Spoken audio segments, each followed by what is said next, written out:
Ya, Shalom, puji Tuhan, selamat sore Bapak Ibu Saudara.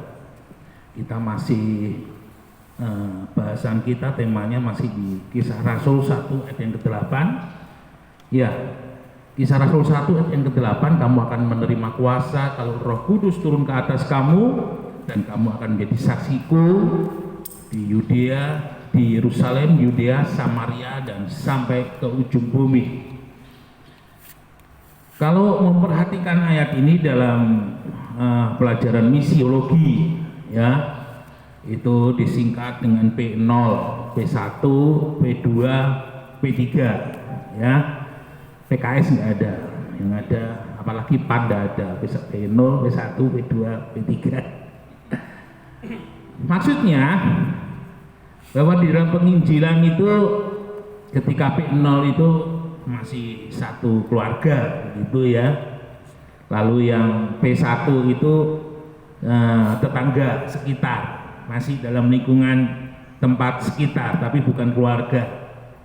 Lalu kemudian yang P2 ini dalam wilayah satu negara tapi seperti orang Jawa ke Batak begitu ya, atau orang Batak ke Jawa, itu seperti, atau Batak dengan NTT atau NTT dengan Batak. Nah, itu seperti itu. Lalu kemudian yang P3 itu sudah lintas budaya, ya, dan itu paling berat karena itu sudah beda negara, ya. Kalau sudah beda negara itu situasi dan kondisi, mulai makan, mulai cuaca itu sangat berbeda.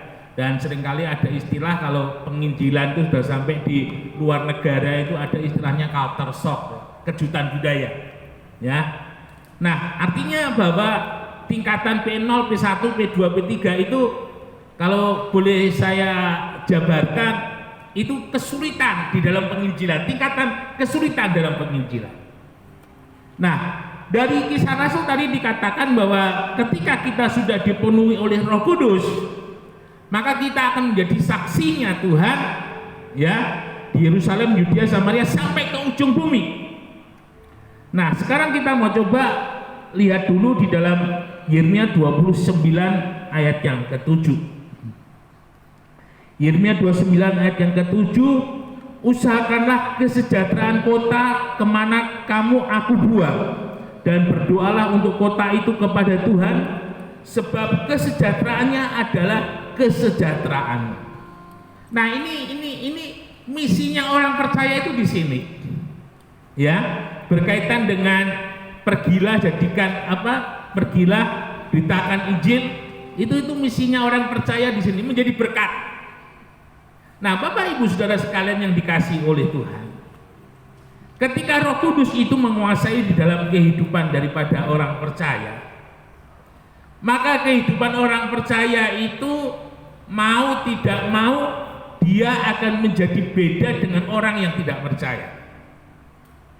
Dan keberbedaan ini bukan keberbedaan dalam konotasi yang negatif, tetapi keberbedaan di dalam konotasi yang positif, ya, di dalam perkataannya, di dalam perbuatannya. Dan kita harus ingat, menjadi saksinya Tuhan, hidup kita itu bukan hidup yang dipengaruhi, tapi hidup yang mempengaruhi. Ingat fungsi daripada garam dan terang dunia, ya. Garam, masakan yang hambar, yang tidak sedap, diberi garam menjadi sedap. Terang, tempat yang gelap, yang tidak bisa kita bedakan keadaannya, oleh karena terang kita bisa berjalan dan tidak jatuh, dan kita bisa membedakan ini jalan atau kuburan, kita bisa membedakan.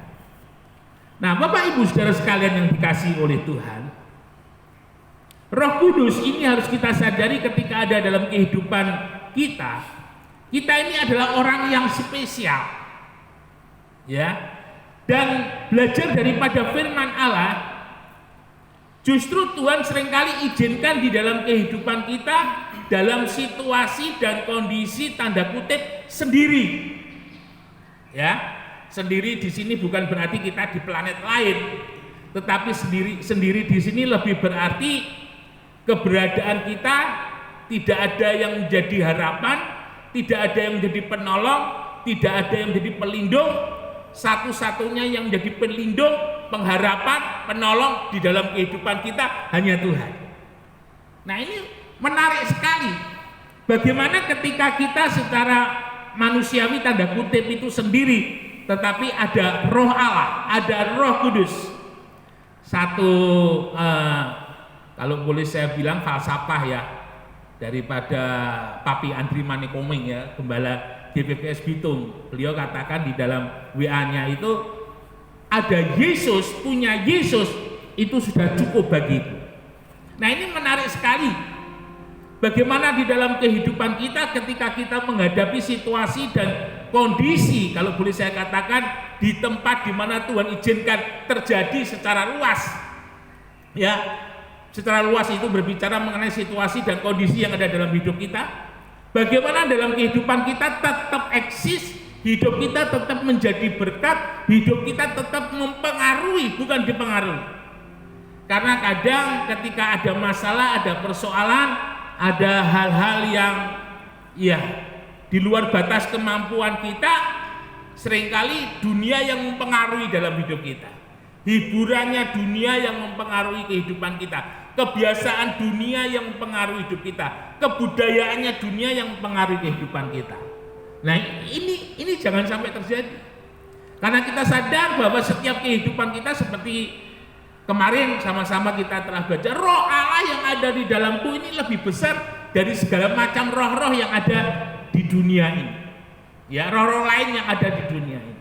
Artinya bahwa kita mempunyai kemampuan, mempunyai kekuatan, mempunyai banyak hal yang bisa membuat di dalam kehidupan kita ini terus berjalan. Hidup kita terus naik, hidup kita terus menjadi berkat, hidup kita terus mempengaruhi dunia ini bagi kerajaan surga. Nah, kita ingat satu contoh di dalam firman Allah, yaitu kehidupan daripada Yusuf. Yusuf dia tidak menjadi besar ketika di Kanaan. Yusuf tidak menjadi luar biasa di Kanaan, tapi justru di Kanaan ya, Yusuf lebih cenderung dia dibully oleh saudara-saudaranya, sampai akhirnya Yusuf dibuang ke dalam sumur, dan kemudian Yusuf jauh dijual ke Mesir. Benar-benar kalau boleh saya katakan, apa yang ada pada Yusuf di Kanaan itu dilupakan semua. Saudara bisa bayangkan seorang remaja berada jauh dari keluarganya. Seperti tadi di atas saya katakan, tidak ada pelindung, tidak ada penolong, tidak ada pengayom. Yang ada hanya Tuhan yang menyertai di dalam kehidupan Yusuf. Nah, kita lihat Yusuf adalah sosok seorang pemuda yang memaksimalkan potensi Roh Allah yang ada di dalam hidupnya. Ya, di sana dikatakan dia tidak hanya ganteng, ya, handsome, ya, elok parasnya, tetapi ada hikmat Allah yang menyertai, ada berkat Allah yang menyertai. Dikatakan di sana apa saja yang diperbuat oleh Yusuf berhasil. Nah, ini yang harus kita sadari bersama-sama, bahwa setiap kehidupan kita ini ada potensi yang luar biasa di dalam hidup ini. Jadi kehidupan kita sebagai orang percaya, kita harus sadar bahwa kita ini istimewa, kita ini luar biasa, kita ini hebat.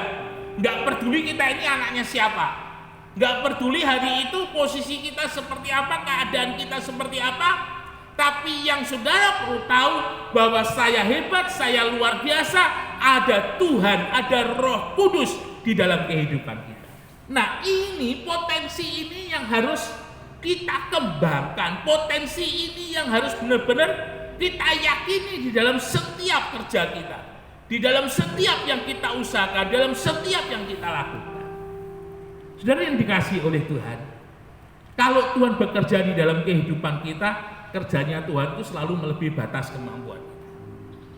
Saya ingat ketika saya ada di Abu Dhabi, ya, karena waktu ke Israel itu saya sudah pesen booking tiket PP Air Asia, dan ketika sampai di sana saya ngomong-ngomong, ternyata jam 3 itu yang dimaksud bukan jam 3 pagi tapi jam 3 sore.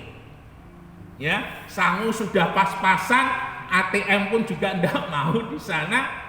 Dan saya harus pulang lagi nanti dari Abu Dhabi ke Jakarta, Jakarta Surabaya. Ini caranya bagaimana? Sekali lagi Tuhan itu terlalu ajaib. Saya waktu beli itu pakai Traveloka, tapi saya tidak tahu bahwa di Traveloka itu ada namanya pay letter. Ya, jadi beli dulu bayar belakangan. Dan dari Abu Dhabi itu saya coba untuk beli tiket dari Jakarta ke Surabaya. Pertama kali pengalaman, dan ternyata itu berhasil. Lalu kemudian yang kedua yang seringkali saya saksikan ketika saya dari Palopo, ya, mau ke Bandung, karena waktunya hanya punya selisih waktu 1 hari, pelayanan di Tuban 25, 26 berangkat ke Makassar, 27 pelayanan di waktu itu tahun 2019 Natal GPPS seluruh Sulawesi Selatan, ya. Jadi esok paginya sudah harus pulang ke Palopo, pesawatnya di-delay. Itu hitung-hitungannya itu hampir 1 jam saya terlambat, ya, sampai di ujung pandang. Dan itu sesuatu hal yang sangat mustahil. Batik Air dari ujung pandang ke Halim Perdana Kusuma Jakarta mau menunggu. Tapi sekali lagi ketika kita berjalan bersama dengan Tuhan, Tuhan memberikan kita kemampuan yang lebih. Dalam arti penyertaannya itu membuat semuanya diatur oleh Tuhan.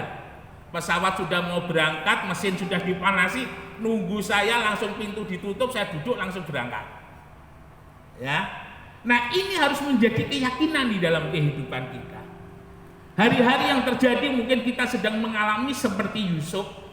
Kita sedang lagi mengalami pergumulan, kita sedang mengalami himpitan, kita sedang mengalami buntu jalan. Ingat baik-baik, ada Roh Kudus di dalam hidup kita, ada Roh Allah di dalam kehidupan kita. Kemarin saya katakan akan menghidupkan doa kita, akan menghidupkan janji firman Allah. Ya, janji firman Allah tidak hanya sebuah huruf yang mematikan, tetapi sebuah janji yang menghidupkan. Dan ketika kita doakan, doa kita oleh karena ada dalam pengurapan Roh Kudus, doa kita pun menjadi doa yang dihidupi oleh Roh Kudus, menjadi doa yang berkuasa. Ya, kita harus sadar akan hal ini. Jangan kita melihat kelemahan kita, jangan kita melihat kondisi yang dilihat oleh mata, ya, apa yang didengar oleh telinga, tapi biarlah kita melihat bahwa ada Tuhan yang dalam hidup ini. Ada Roh Kudus yang ada dalam hidup ini yang memampukan, tidak hanya memampukan kita untuk menghadapi, tetapi mengangkat kita. Terus berjalan, lihat kepada janjinya Tuhan.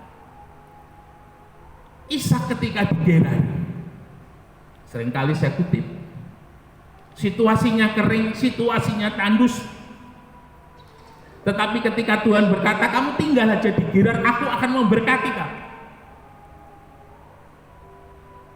Kalau boleh saya katakan, ketika Tuhan berkata, aku akan memberkati kamu, maka yang ada di hatinya Ishak, yang ada di pikirannya Ishak, ceritanya Abraham, dia dilahirkan ketika Sarah berumur 90, Abraham berumur 100. Cerita Abraham bagaimana dia keluar dari Ur Kasdim lalu diberkati dengan Tuhan luar biasa, itu yang ada di benaknya Ishak. Jadi ketika Tuhan berkata, aku akan memberkati kamu, semua memori tentang Allah yang telah disampaikan oleh Abraham kepada Ishak, itu yang membuat Ishak begitu percaya. Meskipun dia melihat Gerar itu tandus, Gerar itu tidak menghasilkan, tetapi ketika Tuhan berkata, aku akan memberkati kamu, Ishak percaya bahwa saat itu keajaiban akan terjadi di dalam kehidupannya. Keajaiban Tuhan tidak pernah berubah, karena Yesus yang membuat ajaib itu tidak berubah. Dahulu, sekarang, sampai selama-lamanya. Yesus yang 2000 tahun yang lalu membuat keajaiban, hari ini pun juga masih tetap membuat keajaiban. Biarlah kita selalu menjadi orang percaya yang optimis, menjadi orang percaya yang beriman, orang percaya yang berpengharapan, karena ada Roh Kudus di dalam kehidupan kita. Kita saksikan kepada dunia, kita bisa kuat, kita bisa berhasil, kita bisa sukses karena Tuhan. Ya, jangan jadi lemah, jangan jadi putus asa, berjalanlah bersama dengan Tuhan, izinkan kuasa Tuhan yang mengangkat, memberkati hidup kita sampai selama-lamanya. Immanuel, Tuhan Yesus memberkati. Beri kemuliaan bagi nama Tuhan. Mari kita sama-sama